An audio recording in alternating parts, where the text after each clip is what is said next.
আপনাদেরকে মার্কেটটা ঘুরে দেখাইলাম যে মার্কেটে কিন্তু লোকজন নাই, কিন্তু দোকান সবাই খুলছে। দিগ্বিজয়দের, সুজন কাকুদের, দীপ্তদাদের, আমার পাশের দোকান পদ্মদের, সবগুলা কিন্তু দেখাইছি। আর কাস্টমার কিন্তু কোনো দোকানেই নেই, এখন ফাঁকা হয়ে গেছে। সময় কিন্তু আপনার 9:30 বাজে গেছে। সময়টা দেখি দাঁড়ান, 9:30 পার, 9:45 বাজে। তো সময় অনেক হয়ে গেছে, আর এই সময়টাতে কাস্টমার কিন্তু এমনিতেই কমে যায়।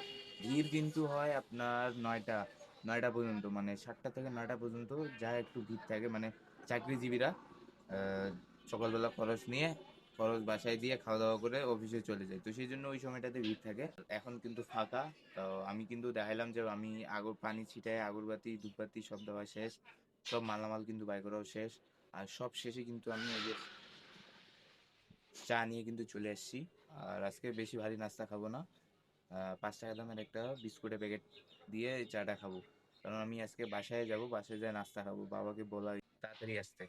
ভাবতেছি অনেকদিন ধরে চুলগুলো অনেক বড় বড় হয়ে আছে, অনেকদিন ধরে কিন্তু চুলগুলো অসুবিধা দিচ্ছে, মানে সব সাইডে চুলগুলো বড় হয়ে আছে, বারবার নামে যাচ্ছে, মানে কানের সাইডগুলো নামে যাচ্ছে, আর বারবার এইভাবে দিতে লাগতেছে, একটা বিরক্ত বিরক্ত ফিল হচ্ছে।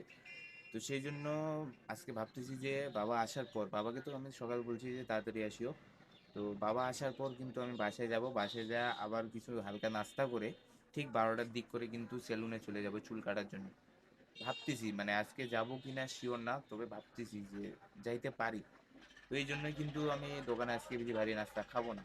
আর চুলগুলা কিন্তু বেশি অসুবিধা দিচ্ছে, সেই জন্য আজকে ডিসাইড করি নাই এখনো, মানে চুল সামনে কয়েকদিন পর একটা অনুষ্ঠান আছে, বিয়ের অনুষ্ঠান, তো সেখানে যাইতে গেলে কিন্তু নিজস্ব মতো করে চুলের স্টাইল করতে হবে। তো সেই জন্য মনে হয় সম্ভবত আমি মানে সেলুনওয়ালাকে বলবো আগে যে এইভাবে ভালো দেখাবে না, চুলগুলো ছোট করলে বেশি ভালো দেখাবে।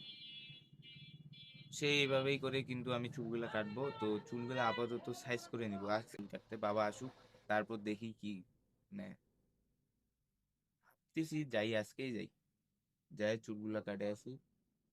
সব সাইডে কিন্তু বন্ধুরা চুলগুলা বড় হয়ে গেছে। তো বাবা আসুক, যেটা বাসার রাস্তা, চলে আসছি। চলে আসছি বাসায় দিয়ে প্রবেশ করে ফেলাইলাম। বাসায় এসে কিন্তু হাত পা ধুয়ে এতে খাইতে চলে এসেছি। এখানে পাতাকপির তরকারি আর ভাত, আর ওইখানে আছে আপনার ভাজি। তো এটাই মেনু আজকের।